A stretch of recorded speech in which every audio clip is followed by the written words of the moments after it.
Good morning, everyone, and welcome to this month's episode of Action Items. We are getting started a little bit late today because DC Spregula, who is myself, your host, has a sick little one. So today I will not be hosting. I am going to turn everyone over to Kimberlee Owens and Jonathan Porter. So Kimberlee Owens is a principal architect with New Gen Architects, and I'm gonna head out. Thanks, GC. So this month's episode is brought to you by New Gen Architects, your partner in technology-driven supply chain transformations. You can visit newgenarchitects.com to learn more about service offerings and shoot an email to hello@newgenarchitects.com.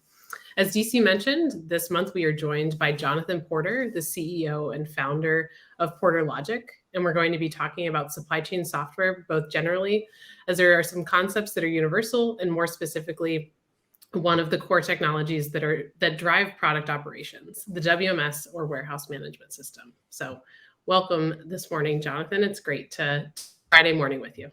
Yeah, thanks so much. Looking forward to the conversation. Do you mind, just before we dive into WMS and warehousing, giving the audience some of your background? How did you get into supply chain, and how did PorterLogic come to be? Yeah, absolutely. So I started in supply chain actually right after college. So I went to Georgia Tech and studied industrial engineering, which is heavily focused on supply chain. And so from there, I went to Manhattan Associates, actually. So worked with warehouse management software and implementations for a number of years. From there, I went to a couple of other firms that were also in this kind of supply chain space. And I've always just really found supply chain fascinating, especially from a technology perspective. It's such a combination of physical and technology, right? Like at the end of the day, you have to get a box from point A to point B.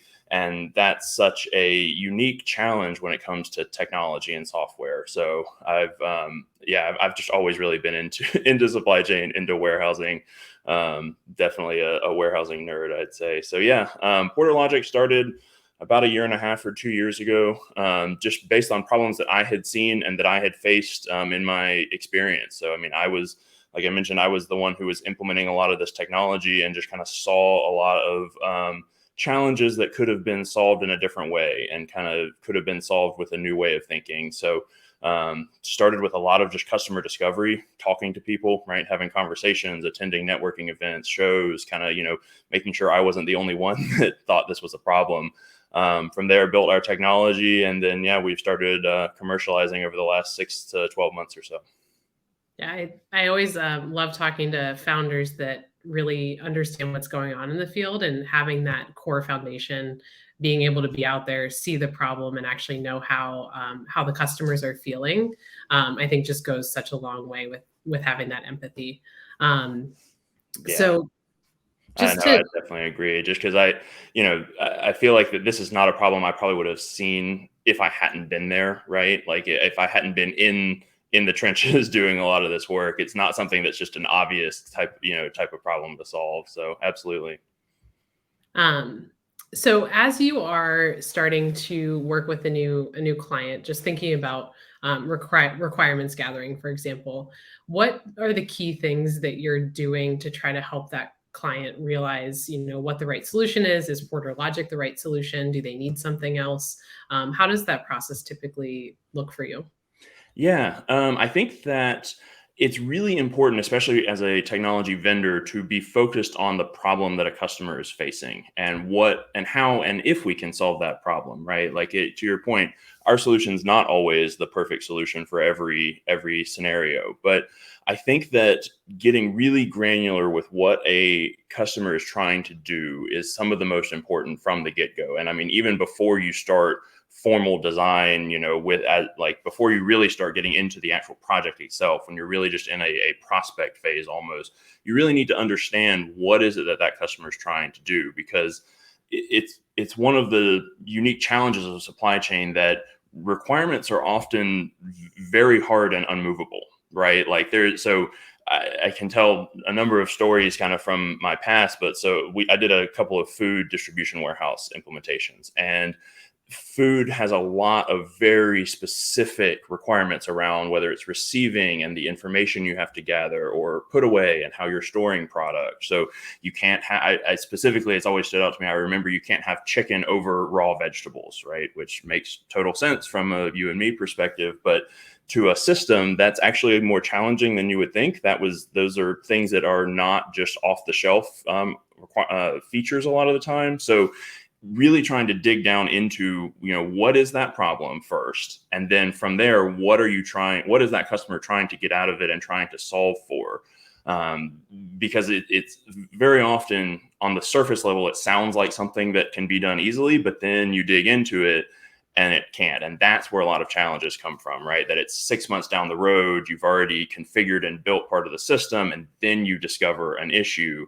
That's what leads to rework. That's what leads to delays and extended timelines. And so, like, the more that you can get detailed and granular as soon as possible, I think is a really important way to tackle supply chain tech problems. Yeah. I think it's knowing those requirements up front, and then also keeping everyone accountable to them, right? It's especially in technology implementation, it's really hard if someone comes and says they want, a blue car, and then you start working on the blue car and they're like, just kidding, I actually wanted, a yellow truck. And you're like, okay, well, we can change that. But so can you just talk through a little bit about how you keep your clients on track with those requirements? Like, are you doing quick iterations?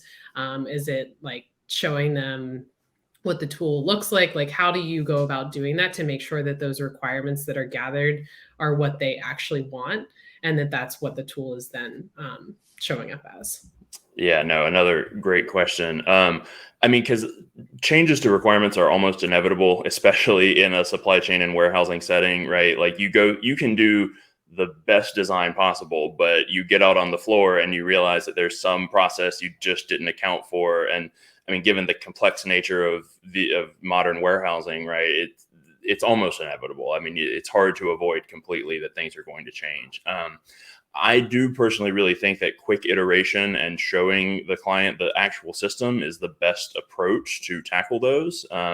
It's modeled off of, I'm on the technical kind of software development side, and it's modeled off of a lot of how agile development has developed over the last, 5 or 10 years or so, that you do these quick builds and get feedback almost immediately. It's a lot of what we do in entrepreneurship too, right? Like, you're trying to really quickly run an experiment and test something and see if it's going to work, see how the customers react, and then change something from there. The same is true with warehouse management and any kind of supply chain technology implementation, that if you just sit around in a room and do whiteboard design sessions, and then take 6 months to write specs, and then take 6 months to do the configuration, like that's just a very long time before you're getting any feedback. You could easily be 6 to 8 months down the road before you even realize that you've missed a requirement or that something needs to change. So it's one of the things that, we do often with PorterLogic, that we're just very quickly, every week, we're showing the customer things that have changed, and here's the new system, and here's the kind of features that we've just added, and here's the latest configuration that we were doing. And it may result in more volume of changes, but quicker and smaller changes, which I think is the better approach. It's better to kind of iterate quickly and make these little adjustments as needed, as opposed to getting, like I said, 6 months into it, and then you realize that, oh, wait, we have to change the way that we're going to allocate inventory, right? Like, one of these major things that is just a real difficult part to change later. So, I think that kind of, rapidly getting feedback is the best way to tackle that. Yeah, I can imagine that just helps you with faster implementations, really deliver to the clients that you're working with. Absolutely. Just with looking at the audience that we have today, how would you go about recommending, if somebody's looking for a new tool in this space, or trying to figure out how to evolve their supply chain? What kind of recommendations would you have for them? Yeah, it's an interesting challenge that it is really difficult to find the software that you need in supply chain, right? There are so many vendors out there. There's so many different options. And even tools that put themselves in the same category. Even people that call themselves WMSs have a huge range of features, and they vary so drastically. So I think it's important it's important from the get-go to have people that can understand both the business and the technical requirements. I'm not saying necessarily from a code perspective, but just have some folks that can kind of bridge that gap somewhat, because oftentimes you see this kind of this clash between business folks and technology folks, and there's some just disconnect usually when you have very kind of siloed groups. So and whether that's internal resources that you have, whether that's external partners that you're bringing in as as selection consultants or other folks like that, just getting people in that can help you bridge that gap and understand, okay, here's the end goal of the project, here's what we're really trying to accomplish,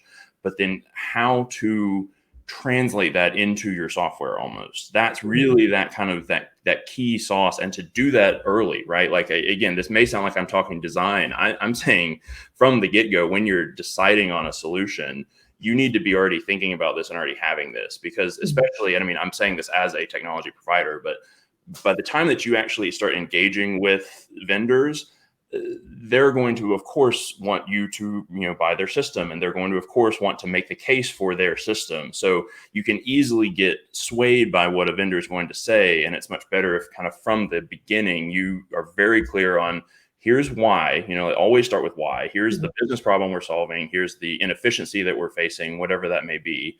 Here's the goals then of what that project is. Here's why we're even introducing technology, right? Like, maybe you don't even need a brand new piece of technology. You might just need to improve your process. But given that you have then made the decision you need software, coming up with as many of those specifics as early as possible to then say, okay, here's the actual system we need. Do we need a WMS? Do we really just need an inventory management solution? Do we need more financial side, an ERP solution? Like, there's just so many kind of variations there that I think a lot of that, doing as much of that legwork up front, saves you on the back end. Yeah. Yeah. And I think it's too, it's always unfortunate whenever you see someone trying to fix a problem with a technology solution. Whereas, we always talk a lot at NewGen about how if you don't have that core process in place and understand what the problem really is, just layering technology on top actually isn't going to help fix your problem. It will probably actually make it even worse. So really knowing those requirements, knowing, is it truly a WMS that I need, or is it just something that I need to augment what I have today to help, integrate between my systems or whatever the case might be. So I think that's just one of the, one of the keys definitely whenever looking at new technology is really understanding what you need. Because a lot of times, as you mentioned, sales pitches will happen and it's like this really flashy thing and it's really cool and it's going to solve all the world's problems. But at the end of the day, if you don't have that, that internal process, it really doesn't matter necessarily because it won't be successful. No, spot on. I mean, that you have to start with the core underlying process, and technology is amazing. It can enable, efficiencies that were just not possible before there's the technology, and, it can do all of these great things. But yeah, at the end of the day, if you're trying to automate a broken process, I mean, the old saying, garbage in, garbage out is as true as ever, right? I mean, you're not going to get the results that you want if you're not fitting the right solution to your problem. Mm-hmm. Yeah, no, for sure.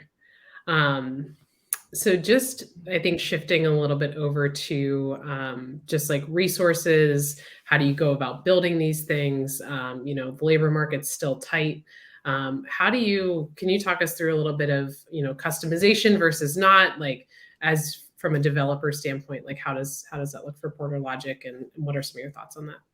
Yeah, so I think that's part of kind of where the title of today's show came from, build, buy, or bolt on, because in my head, those are almost the three options you often have when dealing with these specific requirements. So I alluded to earlier, supply chain is unique. It has these hard requirements. It's things that can't change, right? It's not a business process that you can maybe shift around how things are done or rearrange the order of things. You have to capture farm of origin and inbound trailer temperature and these things. And that's either a regulatory requirement or it's a customer compliance requirement. I mean, there's just things you absolutely cannot change. So as a result of that, you do often end up in this scenario with supply chain and warehouse software where you're faced with a requirement that the solution doesn't fit, doesn't have out of the box. And yeah, the options generally are, you either can build a custom system that solves that problem exactly. You can try and buy something that fits as well as possible, or you can, and this is kind of the bolt-on one, kind of fits in with mine, but you can then start layering on either third-party bolt-on tools or hacked together solutions that you do yourself. It's kind of, you really have to look at every scenario specifically and really find what fits your need the best. And what I mean by that really is, so there's pros and cons of both, right? And so building a full custom solution, which I mean, I've seen before, that's not unheard of, especially if you're talking about companies that have legacy systems that have been around for a while and they're really ingrained into their business processes. Often one of the routes you go, if you can't find an off-the-shelf solution, is you say, well, we just have to build this. We just have to, from the ground up, we're going to build whatever we need. And you do end up more often with a solution that fits exactly what you need, right? And there are some really niche specific industries that's almost the only option for. But you also have to look at what is the cost of that, in not only just from dollars, right, but also from a time perspective and from a risk perspective too, right? Like if your core competency is supply chain and warehousing, right? Like you have a specific set of skills in your organization. Software development and software maintenance is a fairly different set of skills, right? And that's often why going to outside vendors is probably the better option, because you get support, you get expertise, you get people that know how software works and how to maintain it and how to keep it updated. And those are things that if you're building a custom solution that your organization has to do yourself, which again, you're either bringing in an extra team to do that, or you're bringing in outside contractors. And like, there's where you really need to look at the total cost of what does it take to do that, to really build that solution. So on the other side of buying, you can get most tier one WMSs have an incredible amount of configurability and can solve a wide variety of problems in a number of ways. I think that most people that are familiar with WMS, though, know that you still run into these areas where you have to customize. I mean, just about every system I've ever seen has some customizations or some, external systems that are integrated in and bolted on top. And again, pros and cons of both. I'm not going to, sit here and say that this is the right way or wrong way. It really does depend on whatever scenario you're in. But oftentimes, again, kind of going back to this mentality of having somebody that has the expertise in that area is really the route that I would recommend most. I've seen a lot of times where a package solution is bought and then other folks are coming in and kind of, hacking together a solution to work there, right? I mean, you're kind of using some weird process and it has some database triggers and it's doing all these things in the background. That is probably the least recommended route I would go, just because the maintenance and support of that is almost impossible, right? Like if you're just going to end up with a mess of tangled webs that, especially when something goes wrong, right? I mean, when a warehouse management system goes down, I mean, it's we're talking hundreds of thousands of dollars an hour, right? I mean, it's like you have to have these systems up and running. So support and maintenance and troubleshooting becomes as big of a concern as anything. And any kind of bolted on solution, especially that's being done by, maybe folks that are not, software development experts, is probably not the best approach. But at the same time, it is it's an expensive thing to customize systems and customize solutions, especially if you're going to be paying the vendor to do those builds themselves. You do have to be able to kind of, pay those premium prices. And that can be the right approach in some scenarios. Objectively, that is part of why we've built PorterLogic, is to kind of have another in between, have something that's, not full on customizations, but still allows you to have that flexibility and still allows you to achieve those unique requirements. But that, you really do have to kind of look at every scenario and just say, okay, here's my requirement. It's going back to what I was saying at the beginning, right? Here's my requirements. Here's all my options. And I mean, there's lots of external consultants and other resources out there to find systems. I mean, and you can look at the big ones like, Gartner and some of these other online sources. It's probably better to bring in folks that really can help with that selection, just given the unique nature of all this, right? I mean, everyone is so, they run their operations in a particular way. They have these unique requirements. The chances that you're going to be able to find something almost online of just, here's exactly what I need is probably not realistic. So bringing in somebody from the beginning to kind of help you through that process. But then looking at it and saying, okay, if you can go out and buy a solution that has 90 or 95% of what you need, and it's going to be a small amount of customizations, well, then that may be the best approach, right? If you're talking though that you're going to have to, basically rebuild a system after buying it, right? Well, okay, then there's probably a different answer there. So yeah, kind of some of my thoughts there. Yeah, and I think it's not only the cost of those systems, but it's the cost of the team's time too, right? Of, hey, let's go implement this, and then now we have all these sunk hours, and we're trying to figure out how to move forward, and so it's always thinking about it from the people perspective as well. That we put the team through this implementation, it didn't go well. What does that do to culture? What does that do to morale? How do we come out of that?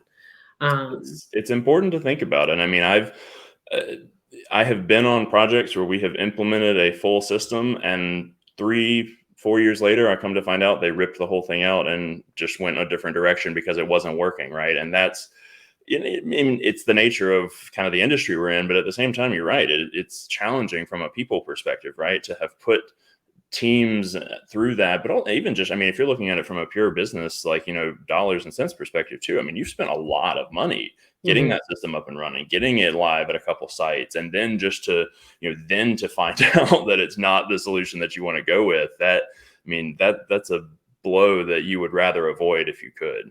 Yeah. Yeah. Just want to shout out, we have people calling in from all over the world this morning, Brazil, Norway, Ghana. So good morning to everyone that's called in, and glad everyone took some time. I know it's really early or really late in some of those areas. So thanks for tuning in.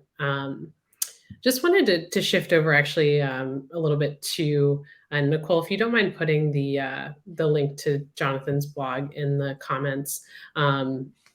So PorterLogic puts together a lot of really good supply chain content. I always enjoy receiving your newsletters and reading about what topics you're focusing on. And I know you recently wrote one about whenever supply chain software goes wrong, how to fix some of those problems from a WMS standpoint. So I know we've talked a lot about implementation and how we go about that scoping, looking at different tools, and we just kind of started to get into this area of what happens when things go wrong. So how do you handle those situations, and what does that look like for you from coming in and things are really messy? How does that work? Yeah, I think that anybody that's been in this industry knows that is often the scenario that you find yourself in, right? Is that you've gone down a route with a solution, and either something's gone wrong with the project, or it's just the technology's maybe not exactly what you need, and it's the nature of what we're doing, right? It's so specific what we need. It's not a negative. It's just it happens sometimes that you do get into a scenario where you're not in the best place, perhaps. I think the most important thing to do is to kind of step back and acknowledge that, right? I think I've seen a lot of projects that just kind of keep barreling forward because that's what the plan said and this is what we have to do. And I think that's a mistake that, I think that, again, I'll relate it back to kind of startups in a way, right? So think how many startups from the .com boom followed their business plan to the T and are not around anymore. Like Webvan is this classic business case that everybody looks at of, it was a grocery delivery company in 1998 and 99. Way before any Instacarts or any of these things, there was online grocery delivery, but they horribly missed their targets from their business plan, yet continued to execute exactly to the plan. It was, don't quote me on the numbers, but it's something like they spent like $40 million building fully automated warehouses before they even had like a couple thousand customer orders. But this is what the plan said, so this is what we're going to do. I bring that up just as an example of, it's okay to reevaluate your plan as you get into it. It's okay to get 6 months down the road and say, wait a second, like we may need to, look at something different, or we may need to, take a different approach. So I think that, and just really, and having that mentality almost throughout the entire team can really help. I think that it needs to start probably from the top. I mean, whoever the project champion is needs to have that mentality, but just helping everybody understand that, this is a process. This is why we're doing this. Here's back to, this is the end goal that we're trying to achieve. And everything we're doing is getting us towards that. And if we veered off path, then, what do we need to do to course correct? Now, that's a lot of kind of theoretical philosophies under there. So from a specific standpoint, I do think that there's warning signs that you can kind of look out for that it's time we need to kind of start looking for, taking that step back. And some of those things can be, whether if you're in a testing phase and you're having a large number of test cases fail, or if you're in a configuration phase and you're having a lot of delays happening, or even back to changing requirements, right? I mean, if you've gone through a conference room pilot kind of a session, and then, you've started configuration, but you're starting to see a number of things changing. I mean, there's all kind of these, things that you can start noticing that say, wait a second, maybe it's time to step back. All of those are trying to get to the point that you're not in the middle of go live and, allocation won't work or anything like that, right? That's kind of the worst case scenario. And that's hard to work out of. So doing everything you can to kind of avoid getting to the end and it not working. I think that a lot of times people probably get into, we've promised deadlines, we've promised, we're going to go live on this date, and it's a big deal to change that. And like, I understand that absolutely, but it's usually worse to have a failed go live than it is to delay a go live by a couple weeks, right? Mm-hmm. Like, it's usually better to try and see these things early, to try and, reassess before you get into it, as opposed to, again, barreling forward with the plan and just saying, we're going to make this work because, computers are fickle. They're going to do exactly what you tell them to. You just might not be telling them the right thing, right? And finding what that thing is can be it can be a challenge, right? I mean, it can be hard to. It's not that you can just magically make a WMS work, right? Like, if there's a bug or an issue in configuration, I mean, it can take some time. And if your warehouse is down for even a day or two for a go live, like, that's just not an option. So yeah, right. better to try to get something seen early. And just talking on customization a little bit more, what are some of the factors that that people should consider whenever they're looking at customizing a WMS? How should they go about that? Yeah, so if you've gotten to the point of that, you need to customize, and that is the best approach. I think that you really need to look at. You need to look at kind of the areas that you're customizing almost, and how much of an impact that those are going to have to others. And this depends on every system. I mean, every system is different, and how they customize is different. And and especially you talk some of these kind of new cloud native technologies are customized in a very different way than traditional. There's, I think a lot of people from 10 and 15 years ago are probably used to writing stored procedures and triggers, and that's just kind of not the way some of the world works anymore. So I think you have to take it on a bit of a solution by solution basis, but really looking at like how big of an impact that kind of customization is going to have to the solution. So things like allocation is one that I always go back to. I mean, that is generally some of the more delicate logic in a system. Something like take a cycle count maybe, or take some kind of a physical count, like a kind of not as common or not as difficult process almost, right? Like, those may be not as challenging, but that's one of the first places you can look. It's just like kind of how big of an impact is this specific area that we're customizing going to have, and then looking at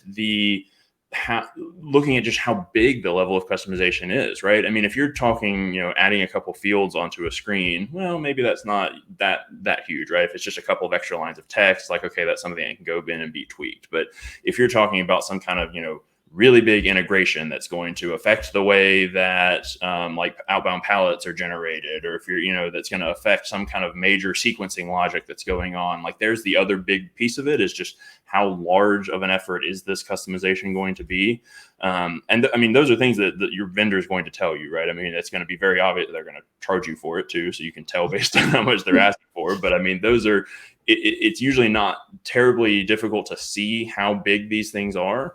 And sometimes there is no way to work around them, right? Like, sometimes you've decided on a solution because 85% of it fits exactly what you need, but there is just this big piece that you can't do. And at that point, you just kind of have to assess the risk, right? You just have to kind of say, okay, here we know this is a risk. We know that there could be either delays or, additional costs or whatever that is. And just going into that, knowing that that's the case. And then if there are delays, I mean, then you'll deal with that on, as they come. But it's all a balance, right? There's never a perfect solution. And that's part of, again, back to why I think supply chain technology is so fascinating. It's just every single one of these is a unique challenge, and solving it is a really fun problem. So.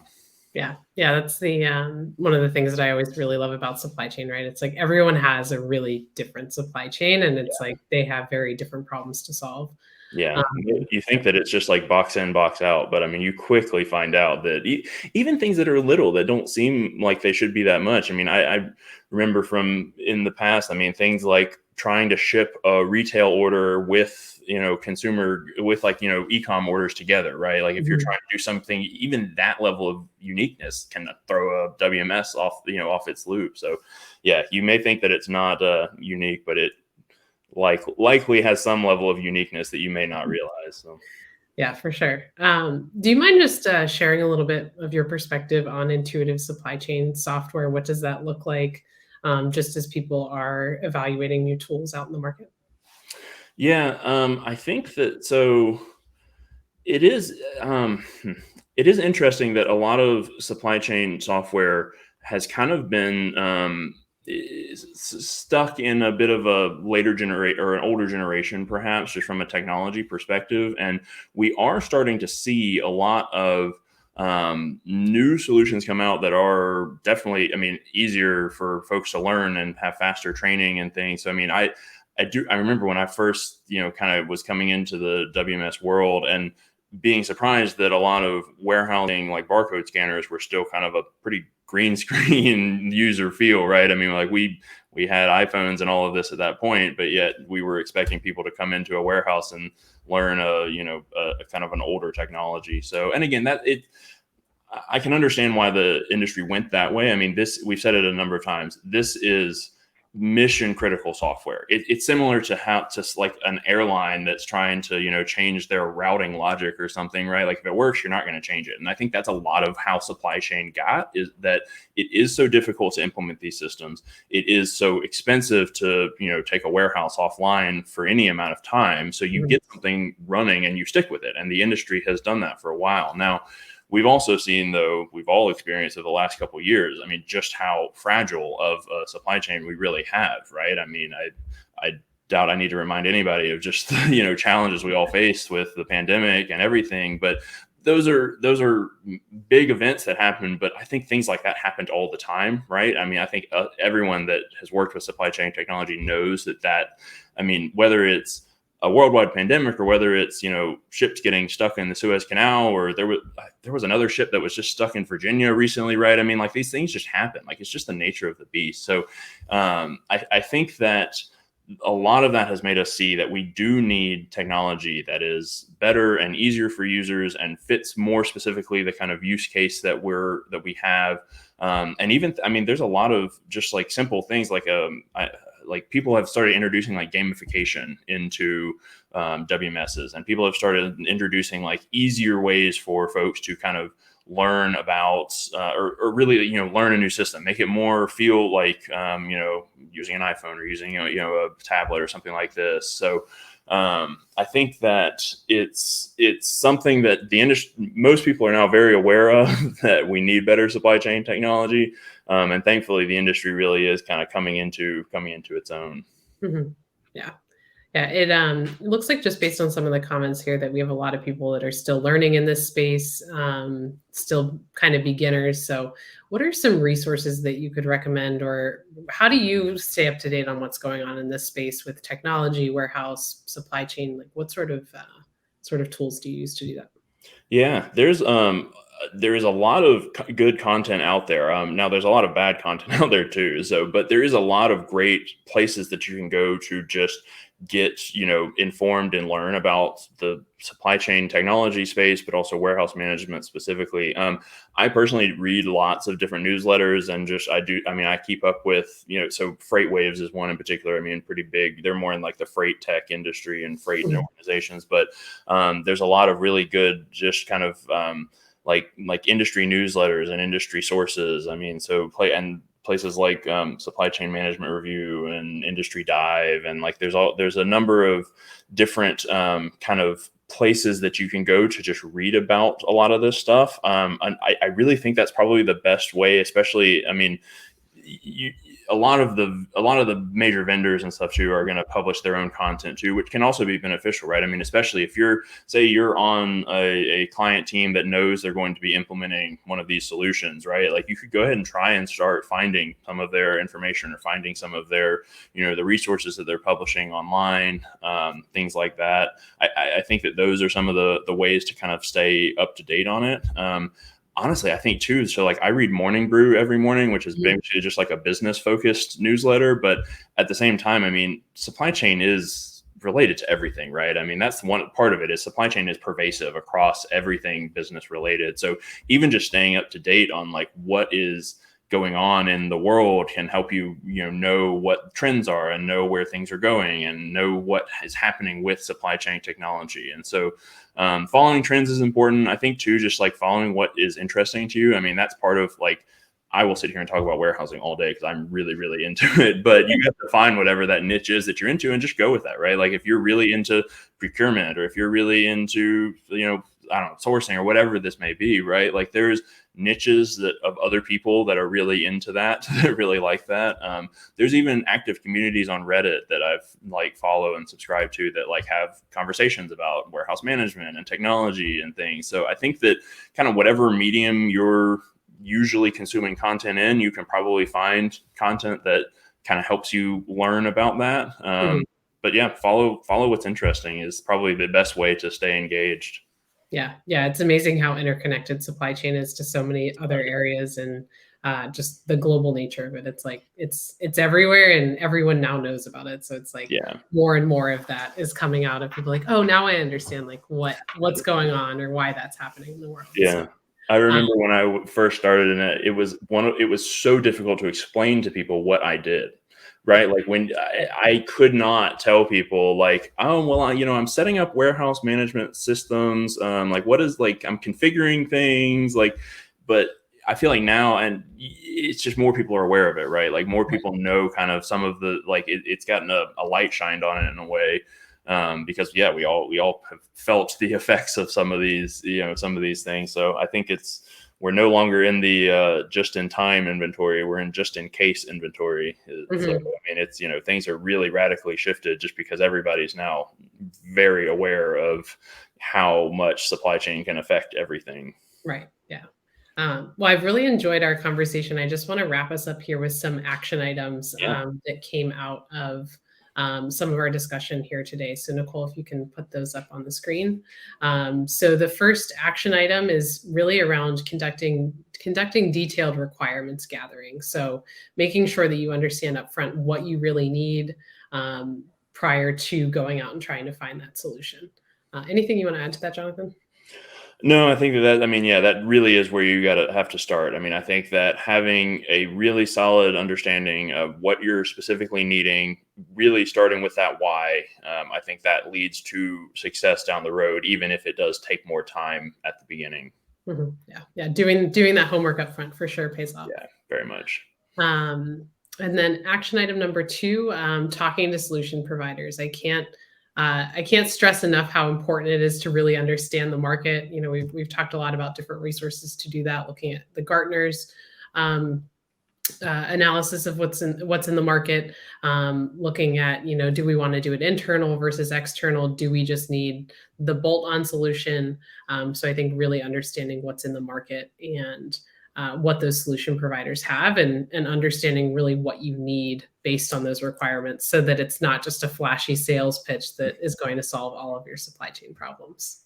Yeah, no, I'd agree with that. And I think that the only other thing I'd add to this item is that most vendors will give you a lot of detail. And I mean, especially so like we do a personalized demo for every customer that we, are moving forward with, just because it's important to have our customers see how our solution is going to solve their problem. And I think that's true of a lot of vendors in supply chain, that you can get pretty granular even before you make a sale. And I think that's important. Don't just, and I'm by no means trying to, talk bad about salespeople or sales pitches or anything like that, but you need to understand that next level beyond just what that initial pitch might be. So get into that level of detail with your solution providers. I mean, with your short list, I'm not saying 50 providers, right? But once you've shortlisted 5 or 7 people or your companies, really dig into it and say, okay, is this going to solve my problem? And I think most vendors are more than willing to kind of go down that path with you. Mm-hmm. Yeah. And if they're not, then they may not be the right partner. Absolutely. Yes. That's something if they're not. Action item number 3 is around finding the right resources and developers. I think this is, both internal and external, making sure that you're setting up your team for success. I know offline, you and I've talked a lot about, people having day jobs and having, their implementation job on top of that. So yeah. I think having those resources and whatnot in place and having the right support for them is really important. Yeah, absolutely. I mean, often these implementations can be full-time jobs. So yeah, I think it's making sure that your whole team is set up for success, as you said, right? And that doesn't mean everybody has to be a full-time on this project, but just making sure that you're making space for your team to have the time to implement it right. That it shouldn't be just an additional responsibility they're having to deal with. They really, responsibilities need to be shifted around so that you have a team that can really support that. And then support the ongoing maintenance of that as well. Absolutely. Yeah. People don't talk about it as often as they should, but I mean, these systems take a lot of time to keep up and running. I mean, things even if you're not changing anything, right, which these systems are always changing, but even if you're not changing anything, just like, especially if a lot of these are still like on-premise systems too, you're talking about like servers going down and how do you keep that? Which side note, that is a reason why cloud has really come up in supply chain. I mean, I know that people think cloud has already happened, but cloud technology really has only started in the last couple of years in a meaningful way in supply chain. So alleviates a lot of those challenges. Right. Yeah. My favorite's always, what do you mean we need super users that like do these things? It's like, yes, you actually need to hire the people to support the tools. Yeah. Very much. And then the final action item, just being sure that you understand the cost of a bolt-on solution. I think this one, it's like you may have that solution in mind, and I think it's really understanding the full cost of not only the people, but the tool and the process and all of that as well. Yeah. And there's the maintenance and the troubleshooting is the one that falls through the cracks there often too, right? Like even if you can get to a solution, faster or quicker, because you're doing something outside of your system or you're doing some kind of extra thing on top, it often creates this tangled web that then when something does go wrong, it takes 5 times as long to solve, and you've ended up in a worse position than if you've tackled it right from the beginning. So yeah, I think that be wary of hacked together solutions, which I know sounds simple on the surface, but I think Kimberlee, you and I both know that those kind of things happen all the time. So no, I think it's the more you understand up front, the easier it's going to be in the long run, and the more money you're going to save for sure. So yeah. Just looking at our comments here to make sure we don't have any last minute questions. Yeah, I'm excited that everybody's been so engaged. Like a lot of good conversation. Yeah. So do you have any? I know we have about a minute and a half left here. Any closing thoughts or anything else that you want to share with the audience here today? No, I'm happy to have me on. I mean, this has been a fun conversation. I'll talk about warehouse with anybody. So, and feel free to reach out to me, anybody, in the comments, or, I'm pretty active on LinkedIn, so you can find me there. I'm also on Twitter a little bit, but LinkedIn's probably the best way to get to me. But yeah, no, happy to talk about, anything technology or software related. I love this stuff. So yeah, thanks again. Thanks for hosting. Yeah, no, this has been great. And thanks, DC, for the last minute opportunity to talk with a fellow friend in supply chain, and make sure everyone tunes back in. We'll be back on June 10th for our next episode.